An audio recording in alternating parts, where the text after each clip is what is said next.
Welcome to the Lift Heavy Run Long podcast. My name is Wilson Horrell and my co-host is Vaughn Rawls.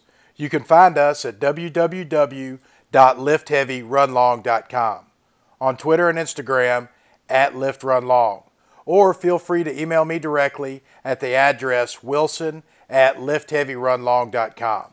The mission of LHRL is simply this: to inspire and be inspired. We hope that you will join us each week as we speak with some of the world's most interesting people. Enjoy the show, and most importantly, find your bliss.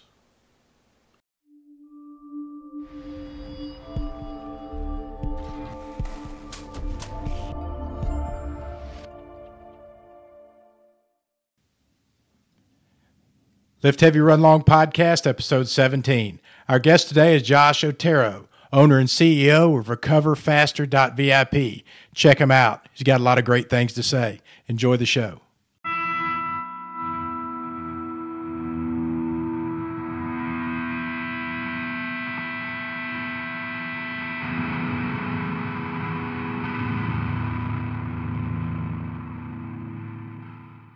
Josh, what's up? What's going on? You wouldn't, but we're trying something new. Can you hear me? I can hear you now, yeah. Fantastic. I'm Wilson. Have you met Vaughn before? No, we haven't. I have met. not. No. All right. Awesome. We got introduced through Valerie, so. Well, this is obviously the Lift Heavy Run Long podcast, and we are far from formal on here.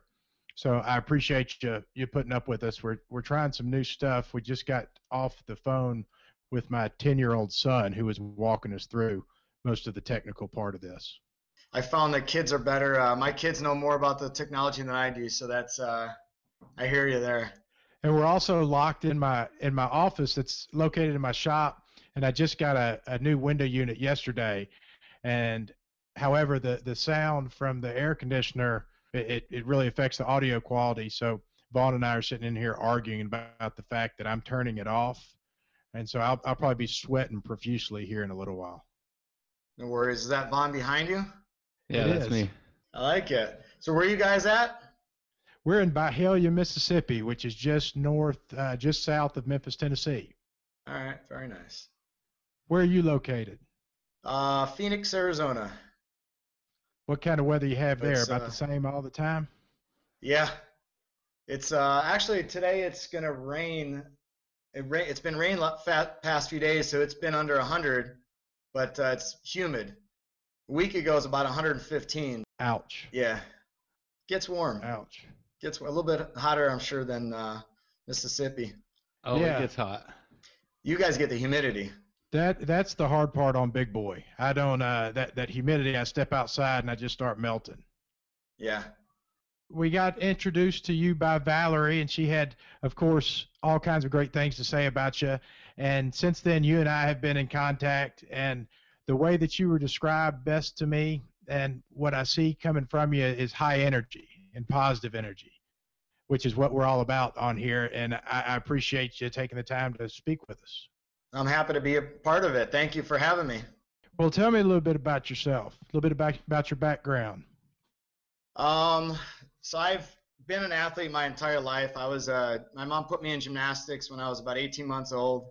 Did that through college, competed at ASU, started in the business world in financial services, and then spent almost 20 years in the financial services business. But I got introduced to running probably in the late 90s, early 2000s, and I hated it. I had shoulder surgery in my senior year at ASU, and my coach made me run, and running laps was the worst thing I could ever imagine. And I was slow. It was terrible. I had to run 5 miles, and I felt like that was the longest I could ever do. And I preferred to just lift and work out, but I was forced to run because I needed some cardio. So that was my kind of introduction to running.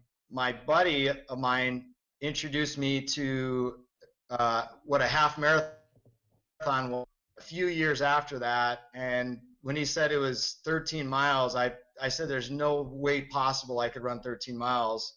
Well, we did that.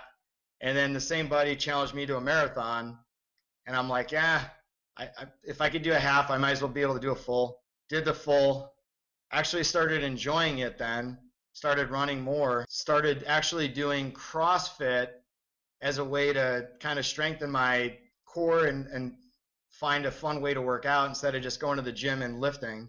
Then I got into 50 milers, and then 2 years ago, almost 3 years ago now, I did Leadville.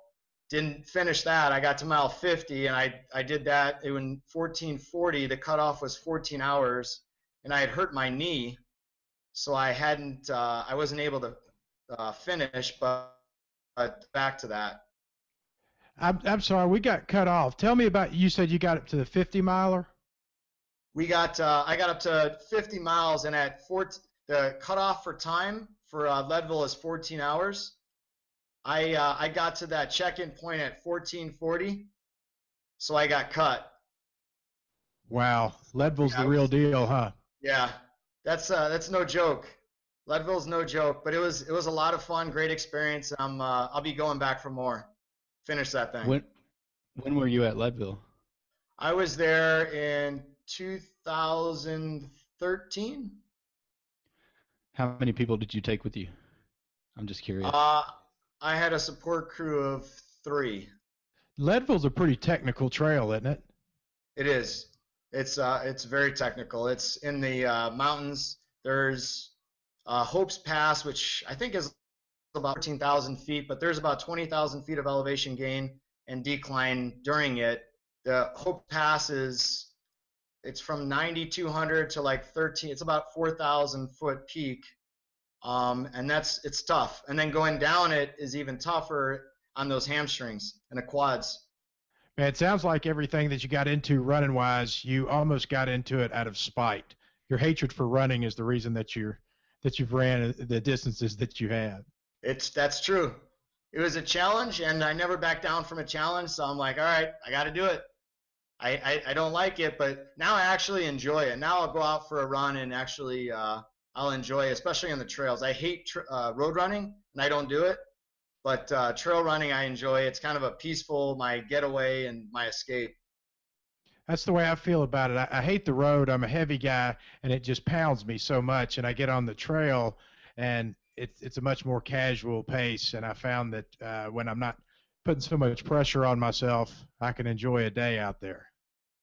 I saw your podcast with Valerie, and I was listening to the how there's nobody pressuring you at those ultras and everything like that. Like a road race, you got like, oh, what was your time? What'd you do this? The ultras are like, did you finish? That's right. And enjoy that. It's more fun. Something else that interested me about you when I was reading up on you was that you said that you had been in the financial world for 15 or so years, and then you branched out and got into fitness. Can you tell me what that was like? If there was a moment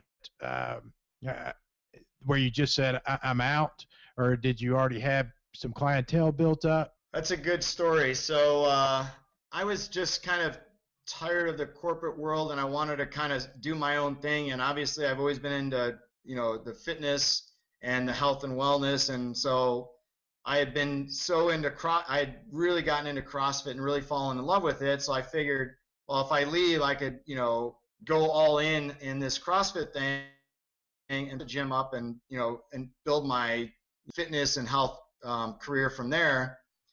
And so I spent about a year and a half kind of doing some prep work, looking at facilities, talking to gym owners, and doing everything like that. And then after about a year and a half, I had found the right location.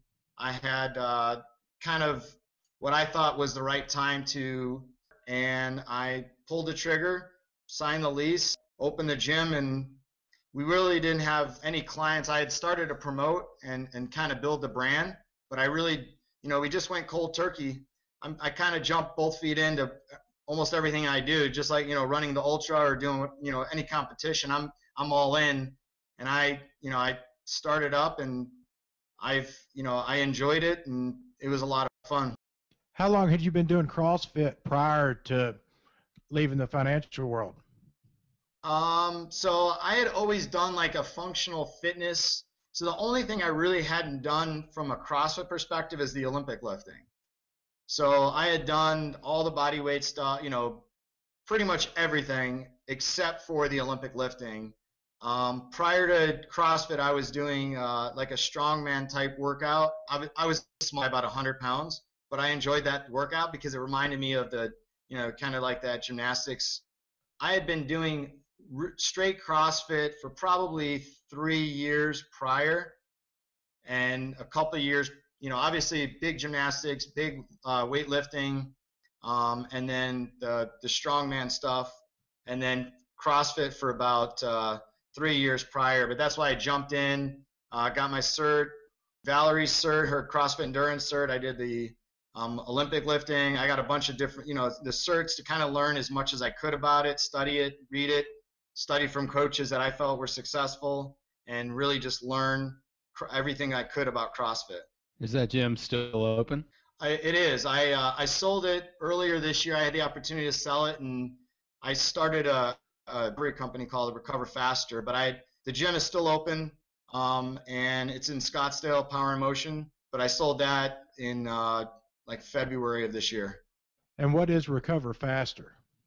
So Recover Faster is an athlete recovery company that is focused on using the latest technology to optimize performance. So we use HRV, which is heart rate variability, to assess your training readiness. So every morning we give you a readiness score to tell you, are you ready to work out? If so, what intensity? And if not, what you should be doing as an alternative, i.e. we look at the HRV measures the central nervous system, and there's something called the parasympathetic and sympathetic, or the fight or flight and rest and recover. You guys have heard of that before. Measure those dynamics, and then we're able to tell from a central nervous perspective whether you should be working out, and if you should, what intensity, if today's a PR day. One of the things that I noticed in my CrossFit journey is that a lot of CrossFit athletes are overtraining, and then they get injured, and then they get upset, and things happen. So I focused on a way to, how can we avoid this? How can we prevent people getting injured? And so I partnered with a buddy of mine who's one of the top trainers I know. His name is Grant Peterson. And then I partnered with a doctor out of Pepperdine who also runs the sports medicine for Red Bull. He's one of the top doctors in the industry on sports recovery. We created the company, and right now doing research. We're going to launch here in the next couple months. We have a beta product, but it's amazing for the CrossFit community to kind of bring something to the CrossFit community that they've been looking for, that they need, that helps them actually train more efficiently, train smarter, and recover faster. Isn't it great that we have so many everyday people that have become so addicted or obsessed with the sport like CrossFit, or just getting out and doing anything, that injury prevention is that important? I love the fact that people are starting to care more about their bodies, take care of themselves, and care about what they're putting into their bodies and how they're treating their bodies. And this is just that next evolution going forward.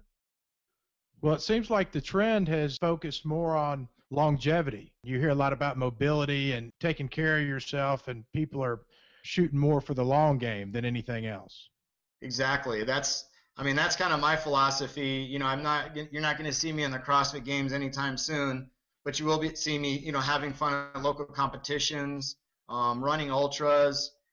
I'm in it for the longevity. I want to be doing this when I'm 80 years old. I'm 41 now, and I want to be doing this in 40 years from now. Obviously at a different level, but I'm a competitive guy, but I like to have fun, and I think mobility, Kelly has really done wonders to the mobility and to taking that to the next level. And what about the pose method of running? You're well versed in that. How important is that in terms of staying healthy and injury free? So I'll give you a story on my running background prior to meeting Valerie and taking her course, and now she's my run coach for training. There's a store out here, I don't know if they have it by you, but it's called Roadrunner Sports. So I'd always bought my shoes from there. When I was running these marathons, I would always get hip issues or knee issues or things like that. And they would always tell me, you need to put this insert in, or you need to get these type of shoes because I'm very flat-footed. I pronate and my knees bow. So from their perspective, I was completely jacked up, right? Your knees bowing out and then your feet going in, it's a complete disaster. They try to give me all these fixes for my feet, and I kept on getting injured. So I would go bouts where I wouldn't run for a while because my knees were hurt or my hips were hurt. Then I heard about this CrossFit endurance thing, and I'm like, I got to take the course because I got to learn more about it. I met Valerie, I changed my shoes. I actually became a distributor for a very low profile, 0 drop, 3 millimeter drop shoes. All of a sudden, started doing pose with the new shoes. I wasn't getting injured. And then I started doing marathons again, wasn't getting injured, started doing ultras, didn't get injured. And I'm like, so it wasn't having 1,000 inserts and huge shoes. It was actually more minimalist type shoe, but running properly. Yeah, and at what point did you start educating yourself on the pose? When was that? So that was also in I think that was in 2012. It was either 2012 or 2013 when I met Val. I think it was 2012 because I've known Val for a few years now. That's quite the shift to go from I'm not running, period. Yeah, what was that? What was that like? I mean, did you read about it on the internet, or how'd you come about deciding, okay, I'm gonna give Val a call, or I'm gonna go do this? So I was frustrated. I think there was about a year where I didn't do any races. I was getting frustrated with my running. I'm always reading the CrossFit Journal and everything like that, and I had seen an article on pose running, started looking into that, and then saw this thing on CrossFit. So I started to read a little bit about that, heard, Dr. Romanov's name and then Valerie's name. And I'm like, I saw she was coaching a course in Texas. And I'm like, I got to go there. I got to learn and see if I could, because I actually, by that time, I started to enjoy running a little bit. I wouldn't say I enjoyed it a lot, but I actually enjoyed it a little bit. And because by that time, I had already done an Ironman, was able to time with that. Still just the same issues were plaguing me. Took her course and just fell in love with the method, the style, and everything made sense. It all clicked. I was like, this actually works. This makes sense. This works. Started doing it, started doing the drills. One of my coaches that coached for me was one of the CrossFit endurance coaches as well. And so he was working it, and my running just dramatically improved and less injuries. Now, you said you were in gymnastics at Arizona State University, correct? Yes. And then how did the gap between being in gymnastics in college and then getting into Ironman, how did that get filled, and what pointed you in the direction of doing Ironman? So that same buddy that challenged me to the different got into Ironman, and he's like, let's sign up for an Ironman. And it was basically the same process. First of all, for me, swimming, I don't have much body fat, so I sink. So when he offered me the challenge to do the Ironman, I accepted, obviously. And then I started to swim, and I realized that I'm not a good swimmer. Swimming is my forte, and I hired a coach, and I started swimming, and I actually got better. And then I had a different coach I had a triathlon coach, and then I had a swim coach. I was actually getting not in the Ironman. I still finished almost dead last out of the water, but then I caught everybody on the bike in the run. I felt comfortable in the water, 2 miles and feel comfortable. I'm not killing it, but I felt comfortable. But it was the challenge it was going through, is having the good coaches to guide me and to lead me through the journey that helped me to get through it and to be successful at it. That's pretty impressive. You didn't have any kind of triathlon background at all, and you just decided to sign up for an Ironman. Yeah, I bought a bike. I said, what are those tri-bikes? And so I found a used triathlon bike. I'm like, all right, I know it has to be fitted. It's like, you have to pay somebody to fit the bike. So I bought a bike that they said would be my size, paid a guy to fit it for me, and then I would go on it and learn how to ride it, and I'd ridden a bike as a kid, and I knew how to ride a bike. I did some mountain biking too, a regular bicycle, and it works differently. And then you have to clip and unclip from pedals, and so that was a whole, that was a whole learning experience. But we did a couple like sprint triathlons, and then Olympic lane triathlons, and then half Ironmans to kind of build up to that Ironman point. And that's my coach had kind of taken me through that process and really helped me to not just do the Ironman, do a sprint, go to that, the Olympic, which is a little bit longer, and then go to the half Ironman, and then go to the full Ironman. You can't just run and do the Ironman without having some practice under your belt. So I learned a lot about Ironman and triathlons during that process. And where does this fall in the timeline? Like after college, before CrossFit? That was prior to CrossFit. I was still doing a functional fitness type workout. That was in 2008 I did the Ironman. So I was obviously still working out because I've never stopped working out.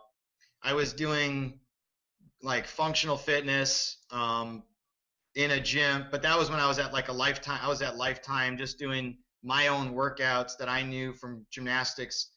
But there was no, quote unquote CrossFit in that time frame. And what'd you do next after the Ironman? So the Ironman was before the ultras. So after we did the ultra, after I did the Ironman, about a year later, my buddy's like, well, why don't we do the ultra?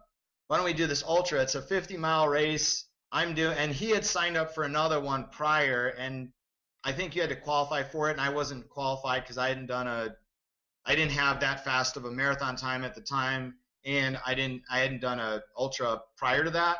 I didn't do that race. I supported him on the race, and we did it. I helped him through it. I think I ran a little bit. You're allowed to have pacers during ultras, so I paced him a little bit, and then the following, I think it was like 9 months later, we did my first ultra marathon, which is a 50-mile race. And at mile 30, again, this was before I started doing pose and before I got into my minimalist shoes, I hurt, at mile 30 out of 50, my hip was hurting and it was going down to my knee. But I'm like, I'm not quitting. So I ended up, and I was still ahead of the time because I had run those first 30 miles pretty quickly. I ended up walking the last 20 miles of the ultra because I wasn't going to quit. And that was, it was a miserable, you got the blisters, you got the toenails gone. But I had found another dude that had hurt himself like 10 miles later. He had hurt, and I'm like, dude, don't quit. Come with me and, suffer with me. We could suffer together. So he and I walked 20 miles together through this was in the forest of Tucson, in the middle of nowhere. It's tougher with somebody else than it is to suffer alone. We suffered together and we finished together, and it was a great sense of accomplishment once we had passed that finish line. Now, is this the same friend, the friend that you're referring to that got you into this? Is he the same guy that's gotten you into all these other predicaments? He is. He is. At some point, you may want to reevaluate this friendship. He is a buddy of mine from the ASU gymnastics team, so we've been friends for a long time, and basically one of my best friends. And we still do things to this day. But now he's doing bigger rate. He does like these these hundreds that you have to qualify for and all that. So I just go and support him now. He's beyond my running level now.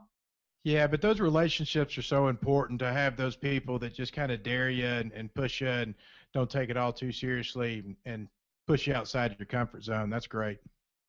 Yeah, you need that. You need somebody to kind of challenge you, make you step up and kind of push outside that comfort zone. When did your passion for other people, for training other people and coaching other people, come into the picture? After 9/11, I wanted to go into I'd always want to be a buddy of mine from high school. He was a couple of years ahead of me that went in, and then one of my best friends from high school went into the Marines. And so I'm sorry, right after it broke up. Did you say you always wanted to be in the Navy? A Navy SEAL. So I want to be a Navy SEAL since those were my idols when I was young, and so I always looked up and I always wanted to be one. So After 9/11, I quit the financial services business for a little bit and was going to try to go into the Navy SEALs. I have color blindness, and I took one of the Ichihara eye exams, and I failed it. And a buddy of mine said, you're never going to get in because you can't see red, green, and that's one of the things that you need to be able to see.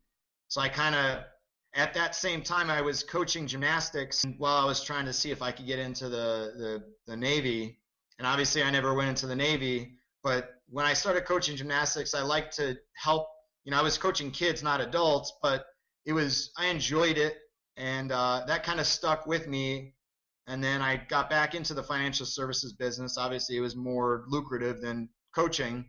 Now it's evolved to wanting to help people to be more efficient in their training, to be able to train longer, like you had referred to the longevity. My job now is to help people train longer and healthier. How much focus do you put on nutrition in your coaching? Do you provide that kind of assistance, or are you just primarily the weightlifting and running? We have I have another company, and we have 5 pillars, and nutrition is one of them. So I think nutrition is huge.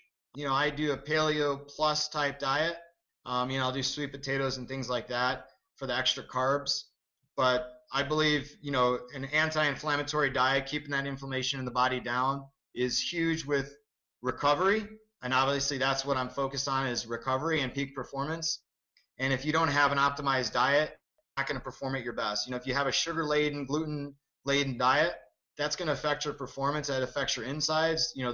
We have scientific proof of that. I could test that on your HRV levels.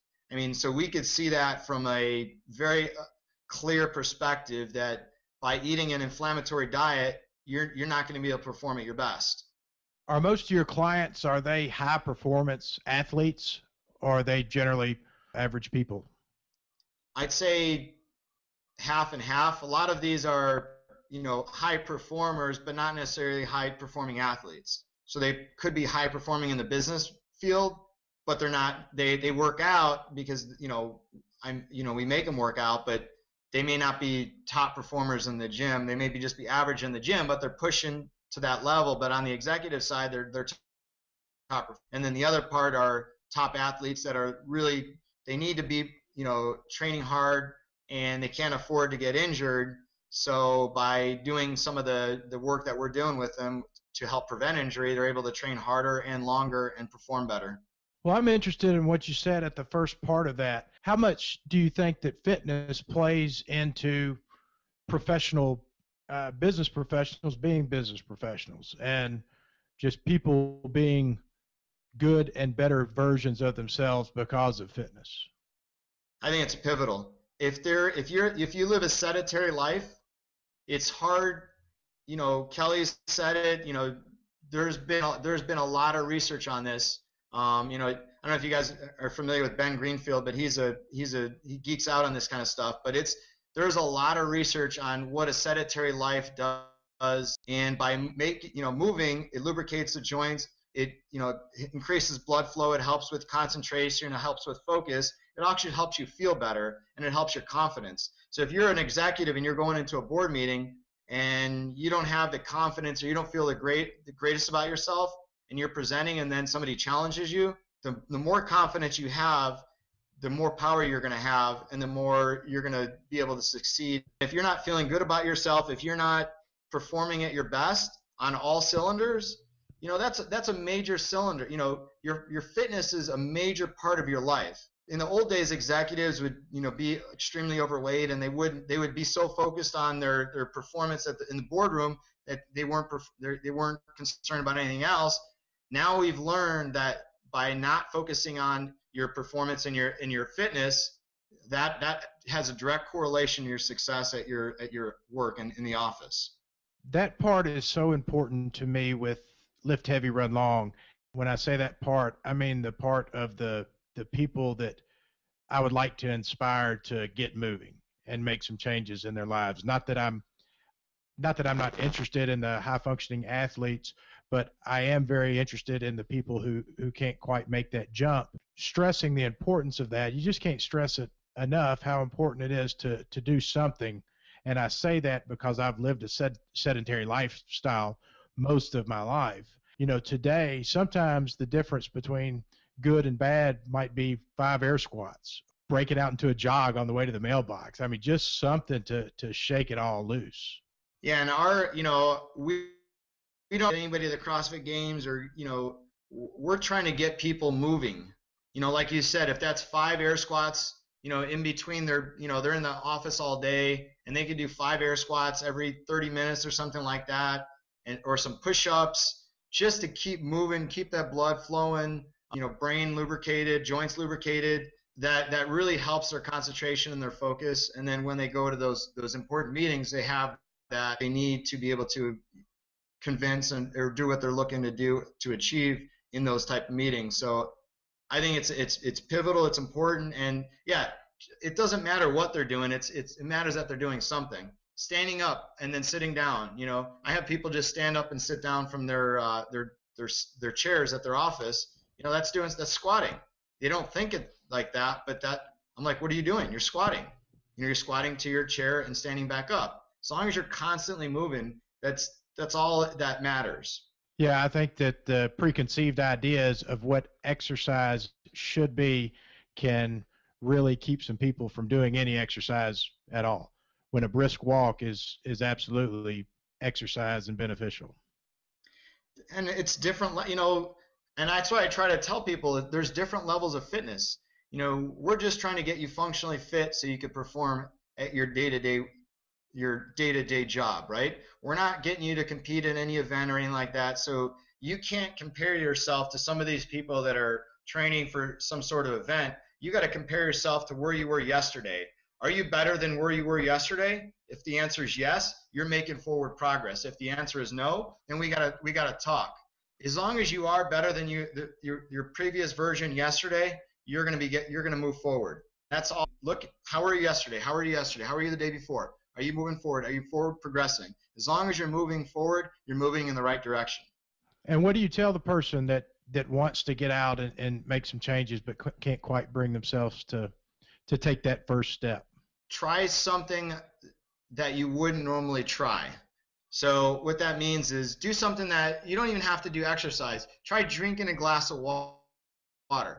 Especially in Arizona and all over the country, especially in the summer, people are dehydrated, right? And your cells get dry, and your body needs. I wrote a whole article, I think it was in Box Rocks magazine, about hydration.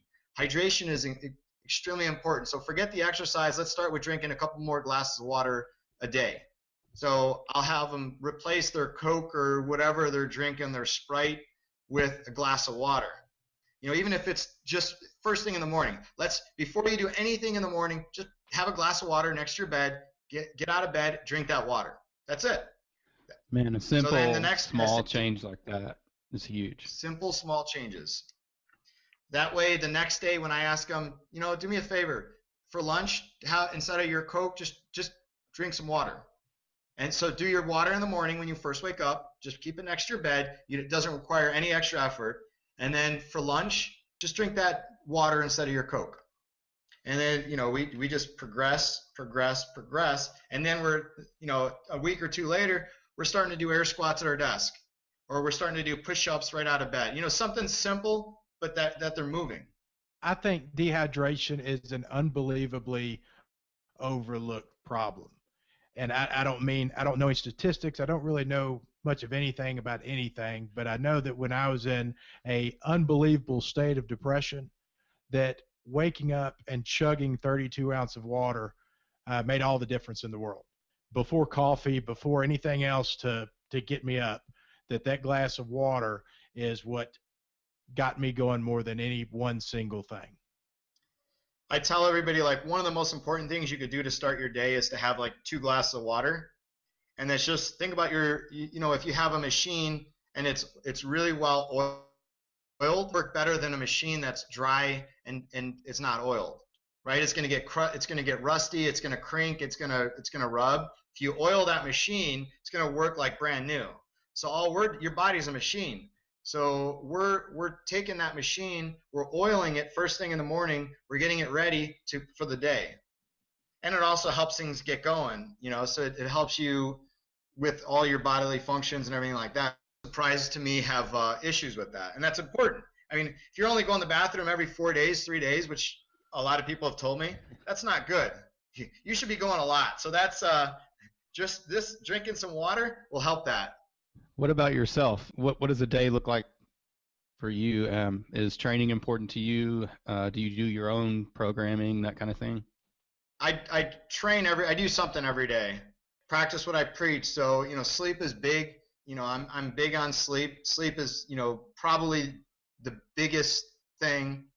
So I'm sleeping. I try to get, 7 to 8 hours a night, and try to wake up and go to bed at the same time. It doesn't always happen because I'm, busy traveling or doing whatever, but I try to get, 7 to 8 hours of sleep, start, 2 glasses of water. I'll have a good, healthy, breakfast. I love bacon, so I'm always eating bacon. But, and then I'll typically do something in the morning. If I'm training, I'll do a run in the afternoon, at least a long walk. But I have my fitness tracker on. I'm doing at least 10,000 steps a day, and then I'm working out typically mid-morning or afternoon, depending on my schedule. But I'm definitely like to practice what I preach and do what I tell everybody else to do. I like to hear higher level athletes talk about eating bacon. That makes me feel better about myself and what I eat every morning. I believe in lubing with water and bacon grease is sort of the two components to keeping me moving functionally. You know what I do? I'll make eggs, and I make the whole egg. I use the whole egg. And then I'll cook bacon. I do use nitrate-free, hormone-free bacon. I don't like the stuff with all the nitrates in it and the hormones. So they sell bacon that specifically says nitrate-free, hormone-free. But I'll cook the bacon, and then I'll take the bacon grease and pour it over my eggs along with the bacon, so get a little extra fat in there. So I'm all about hungry. fat. That's what I had for breakfast this morning. I like the sound of it. Hey, now I couldn't hear you. Our reception sucks, and it broke up when you were talking about when Vaughn asked if you had a coach or not. Do you write your own programming, or do you have someone who does that for you? I have someone. If I'm training, I always have somebody. I think you got to have a coach. I have, Valerie. If I'm training for any type of running event, Valerie is my coach. And then for CrossFit training, I have my partner or another one of the gyms that I'm working with. I'll work with them on their programming. Most of the time I have a coach. Sometimes if I'm in between, if I just did like a ultra and I'm just, I have a month or two of just transition, obviously I know how to do it, but I feel a coach is more, you need a coach just to help drive you. So I try, at least 10 months out of the year, I have a coach that I work with. Because I believe in a coach, obviously. I've had a coach, so I'm a big believer in coaches. I'm amazed at all the high-level athletes that we speak to, that it seems like all of them have a coach, that they all believe in the importance of it. Everybody needs a coach. Everybody needs a coach. I do not have a coach, which would explain a whole lot of things. You need a fitness coach. You need a business coach. I think to get to the next level on anything, you got to have a coach. You got to have somebody to help put that plan together and hold you accountable. Yeah, I'm going to count my therapist as a coach. That is a coach. That is a coach. So tell me what you got going on now. What's your next big adventure? What's your project, or what does your future look like? So we have two things going on now. So we're doing the beta version of recovery and that training, and we're going to be hopefully bringing it to CrossFit gyms within the next 30 to 60 days. So that's I've been working. Can you tell us how that looks? Like what is that? Is it a product that you're going to sell to a gym, or?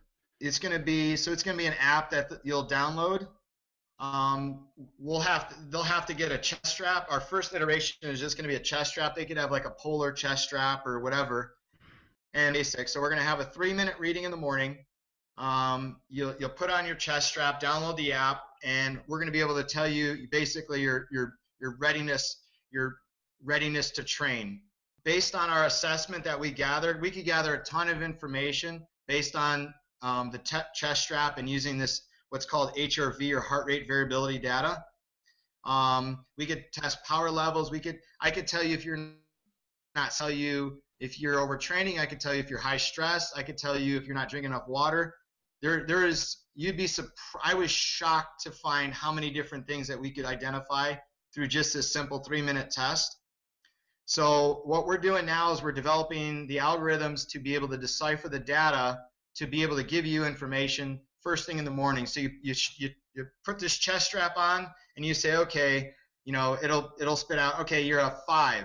So you want to go in and we're going to work with the coaches on giving them, so the WOD of the day is, workout of the day is X. We're going to have you do the scaled version at 70% intensity because of what your HRV says. Or if you wake up and it's a 10, kill it. Today's going to be a rocking day. You're going to go kill it. And then on the contrary, if it's like a 2, maybe you go in there and, row very moderately for 20 minutes just to get the body going, but don't lift any weights and just take it really easy. That's going to be in a downloadable app, and then you'll just need a chest strap.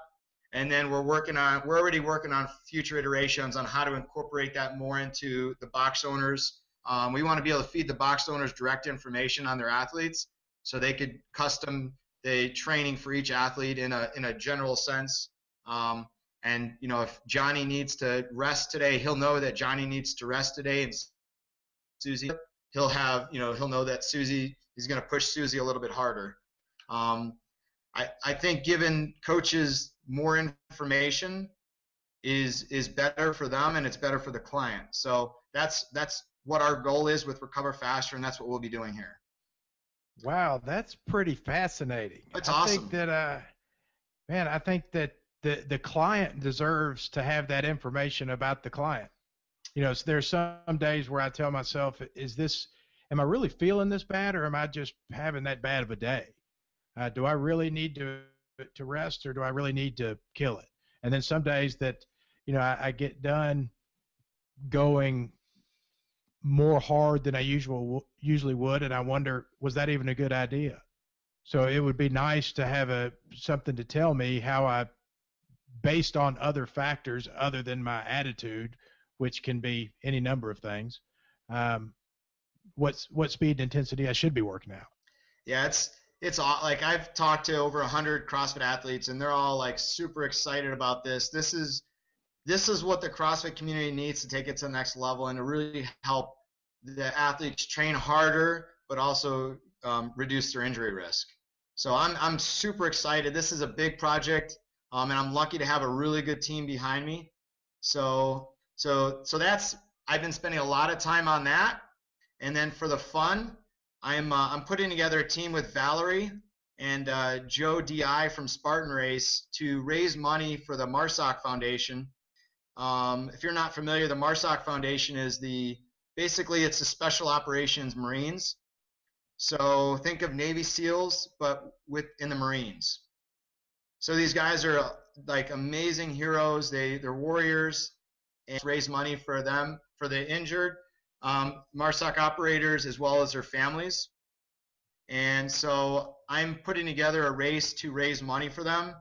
I'm trying to figure out, Valerie and I are looking at races to figure out, there was one in Nicaragua that we were going to do, but they canceled the race. So now we're looking for a good, fun international race, maybe like a 50-miler that we could do to raise money. So you're going to go run the race? I'm going to run it. Valerie's going to run it. Joe's going to run it. We have some other people that are going to run it. And then we're going to put on a blog and try to raise as much money as we can for them. That's awesome. We have a friend that went and ran a 50-miler in Brazil. Was it, Wilson? You talk about Brian? He went to South Africa. South Africa. I saw a race in South Africa. I sent it to Val. We're looking at one in South Africa. It looks awesome. Yeah, you run through like the preserve. He said it was life changing, and I can't remember enough of the details about the story, but it sounded like it could have a lot of impact. If somebody was going to donate to this movement now, is there a place that they could go? Are y'all that far along into it? Or are you still in the planning stages? We're still in the, if they want to email me at josh@recoverfaster.vip. I'm going to have a site up, a fundraising site up here in the next probably 2 weeks. But if they want to email me, I'll get them information on the site as soon as we have it up. I was going to say, make sure that you keep in contact with us about that, and we can help whatever way we can, and put posts up on liftheavyrunlong.com and try to keep our community as aware as possible. Absolutely. Absolutely. I'm going to try to do some box promotions there too, and try to get some boxes involved, and see if I get some of these lift heavy, run long athletes to join us. I want to try to get about 10 people to do it with us. I think we got like 7 or 8 right now, so we probably need a couple more to us and help raise money. But it's I've been a part of an event called the Ride 430, and it's a ride from Arizona to Camp Pendleton. So it's a 430-mile ride, and every year I haven't ridden in the last 2 years because I'm into running more than I am cycling, but they consistently raise over $500,000 a year for these military, for the Marines. So I'm trying to do that same thing in the run version. So I'd like to raise, even if we could raise $10,000 this first year, just to do something for them, but also have an experience. And whether it's going to South Africa or Brazil or even Hawaii, I want to make an experience as well. Hey, I've got a question about the heart rate monitor program. Is that something that you'll wear a monitor 24 hours a day? No, just 3 minutes in the morning. Nobody likes to wear the monitors, especially during workout, especially the chest straps. So we have the way that we could, if we do it first thing in the morning, we have the way to gather the data that we need to be able to make the assessment for the entire day. So it's just a 3-minute reading in the morning. They don't have to wear it because no day long. Damn, I'm really intrigued by this. It's awesome. It's really cool. The website's up. We're still working on it, but it's recoverfaster.vip and recoverfaster.vip, and we're going to be updating it as we go. We're going to be doing an Indiegogo campaign here to raise some money for to build the app in the next couple weeks as well. We're going to next couple weeks, and then we'll launch it. But in the next month or so, we should have the Indiegogo or Kickstarter campaign up and running. So I'll keep you guys up to date on that as well. But it's awesome. Like, the technology is awesome. What we could do for these athletes is amazing. Yeah, it sounded like you had formed a pretty good team. I heard doctor in front of a couple of those guys' names, and it sounds like there's some education, not so much guesswork as anything. That any decision I try to make is based strictly on guess and how it benefits me the most. Yeah, no, this is all scientific. This is all factual-based data that we're providing. So the team is amazing. They're extremely smart, really good at what they do, and it's exciting, and it's something the CrossFit world hasn't seen. So I'm excited to bring it to them. Yeah, it sounds like it's going to help a lot of people. It's going to help the everyday athlete as well as the game level athlete. Mm-hmm. Well, we told you that we wouldn't keep you more than an hour, and we're approaching that. But one more thing that I did want to say is congratulations on the LHRL 5400 club and running the 50 miler and deadlifting 400 pounds and letting us know about that is a lot of fun. When I saw that, I'm like, you got a new member here. That's awesome. Everybody thinks you can't run long and be strong, and you can, and we're proof of that. I'm so happy that people are popping up like this now. It's for a while it was just like I was just looking around going, there's not a lot of people like this, but there are, and it's pretty cool to interact with everyone and meet them and things like that. It's pretty cool. Yeah, and it's going to be growing. Valerie's been working on it for a long time. It's been slow, but it's coming, and the more people learn about it, and the more people like us are out there exposing ourselves to the running community and the CrossFit community, the more followers and the more 400 members we're going to get. Right on. Yeah. the more people that are out there doing it and not arguing about it, that seems to help. Yeah. Well, you can't do this. You can't do that. Yeah, you can. Just do it. Yeah. Stop arguing and start. That's right. Well, Josh, man, we really appreciate having you on the show. Is there anything else that you wanna plug, or any place any direction you want to point us before we break it off? No. Again, if they want to, have an update on the fundraising campaign that we're doing for the Marsoc Foundation, it's josh@recoverfaster.vip. And then if they want to stay up to date on the recovery company, it's recoverfaster.vip. Keep everybody updated. But I appreciate you guys having me on here and taking the time. It was fun. Good. Yeah, man. Well, let's stay connected, okay? Absolutely. Take care, Josh. Thanks, Josh. Thanks, guys. Talk to you later.